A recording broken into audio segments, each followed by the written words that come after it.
Escándalo en la mansión más exclusiva del país. Revelaciones impactantes sobre cómo una joven artista fue atrapada en una red de control y manipulación. No creerás cómo terminó todo. El pasado miércoles 11 de junio, algunos acuerdos se sellan con firmas permanentes, mientras otros dejan una huella profunda en el corazón dentro de la residencia de Rocío Carrasco. En este lugar, estrellas y misterios se entrelazaban en la oscuridad. Anabel Dueñas, una promesa de la música con una voz que prometía el futuro, brillaba en el escenario. Entre aplausos y sonrisas, una presencia ominosa, Fidel Albiac, se fijó en ella. Sin dudarlo, se aproximó y solicitó sus datos de contacto. «Tenemos una propuesta profesional para ti», le aseguró él, sin que Anabel imaginara el verdadero costo de dicho contrato. Pronto, se filtró que este proyecto profesional tenía condiciones tan extremas que ni en los más duros castings de Hollywood. La primera exigencia era dejar todo atrás. Anabel debía mudarse literalmente a vivir con Rocío y Fidel en Valdelagua, no en las cercanías, sino bajo el mismo techo. La segunda cláusula imponía un aislamiento total, cortando todos sus lazos de amistad por miedo a filtraciones. El enemigo nombrado era Antonio David Flores, y cualquier relación personal se convertía en un posible micrófono oculto. Pero lo más devastador fue la tercera condición: debía terminar su relación amorosa, cortar radicalmente con su pareja de años. Oficialmente, afirmaban que era por seguridad, pero la realidad era otra: un control absoluto, aislamiento y obediencia total. Esto planteaba una pregunta inevitable: ¿era realmente una oferta laboral o más bien una doctrina sectaria? Valdelagua no era simplemente una casa. Era un santuario, una fortaleza donde el enemigo era la prensa, el mundo exterior e incluso la lógica. Fidel y Rocío no buscaban compañía, anhelaban dominio absoluto. Anabel, una joven artista con sueños y una vida propia, fue despojada de su independencia al cruzar ese umbral. En esa residencia, todo se hablaba y se hacía solo con supervisión y consentimiento.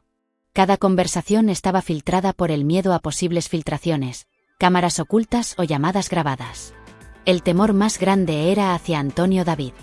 Fidel no vivía realmente en Valdelagua, operaba como un gerente de reality shows con la paranoia siempre activada.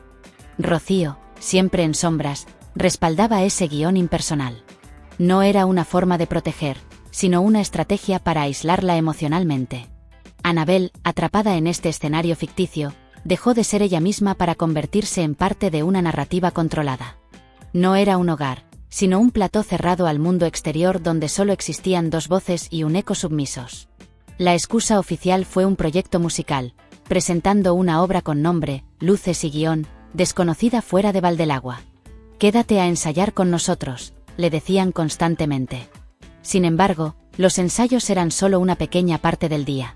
El resto se llenaba de silencio, tensión e instrucciones. Anabel pasó de ser una artista a convertirse en un instrumento. Cada nota, cada línea, cada gesto debía ser aprobado por Fidel. No había espacio para la creatividad o el alma, todo era formato rígido. Fidel actuaba como el director absoluto, Rocío como la musa inspiradora y Anabel se convirtió en el altavoz sin autonomía. En esa casa, no existían planes personales ni siquiera dudas propias.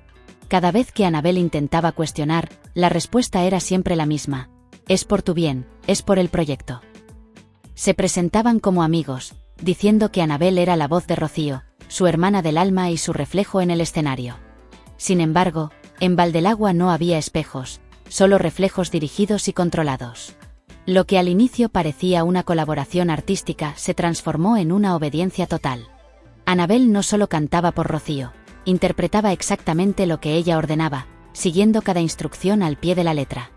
No era una verdadera colaboración, sino una subordinación completa.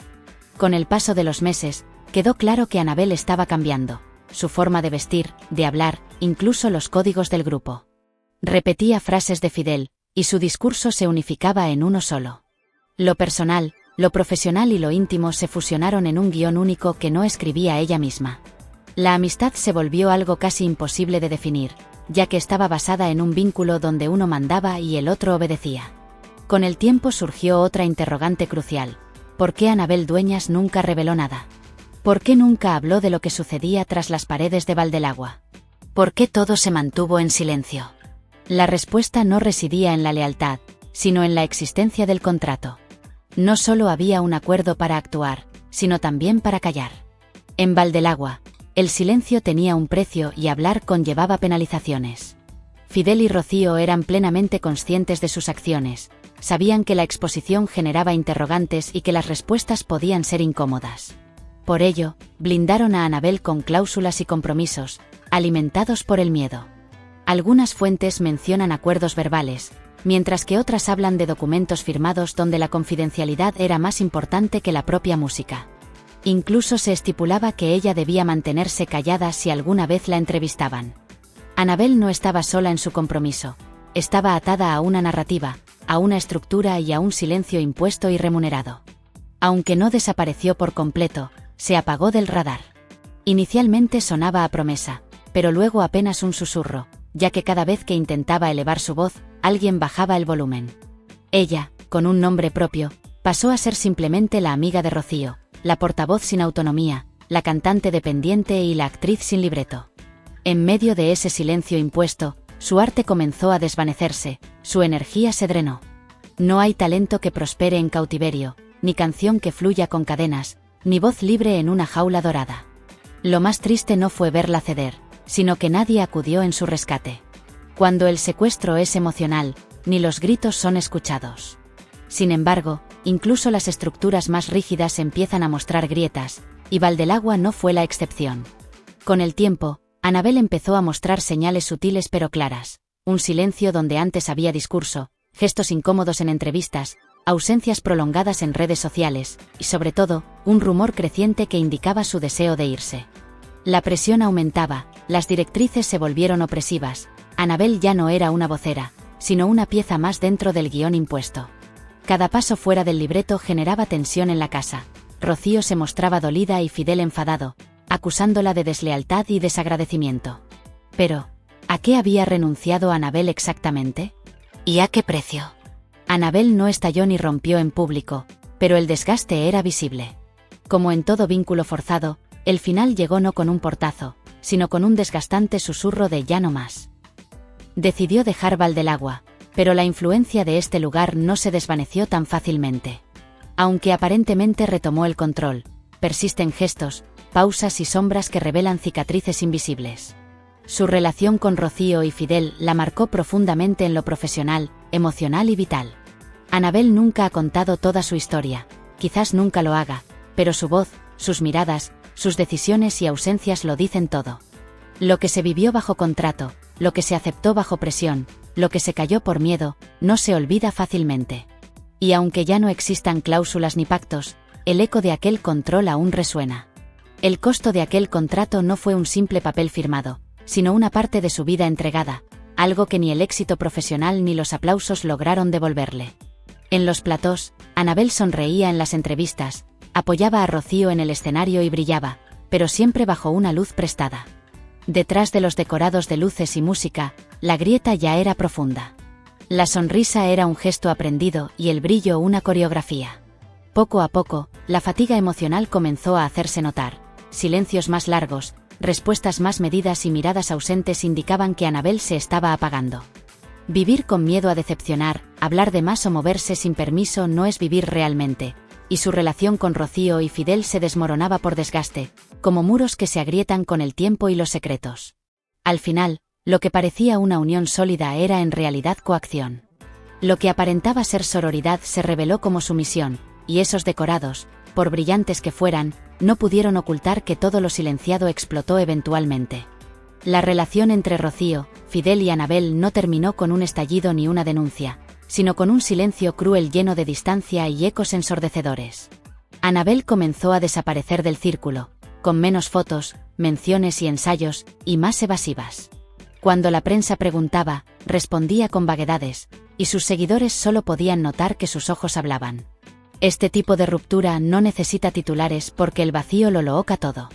Cuando una persona se apaga sin encender ninguna alarma, es señal de que la destrucción venía desde adentro.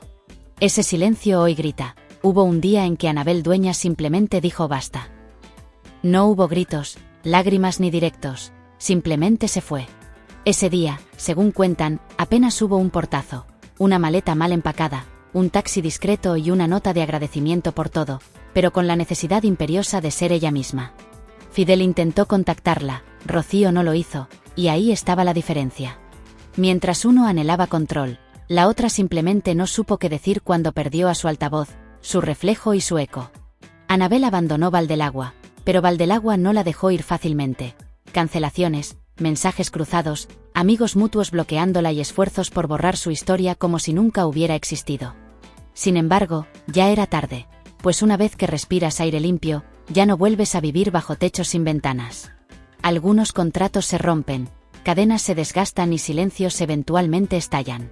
La historia entre Rocío Carrasco, Fidel Albiac y Anabel Dueñas no se escribió con tinta, sino con control, favores y promesas vacías. No fue una verdadera colaboración, sino una cesión total. Anabel ya no está en Valdelagua, pero su sombra aún persiste en cada canción que dejó de cantar y en cada mirada que ahora puede devolver con la frente en alto, en cada paso que da lejos del foco de quienes confundieron mentoría con manipulación. Y a ti, espectador, gracias por estar con nosotros una vez más en Cociendo el Chisme, donde el verdadero espectáculo no es lo que ves, sino lo que otros intentan ocultar. Si deseas seguir descubriendo las historias que nadie se atreve a contar, dale like, comenta tu opinión y suscríbete para que jamás te pierdas lo último. Esto fue Cociendo el Chisme, y esto apenas comienza. ¡Hasta la próxima!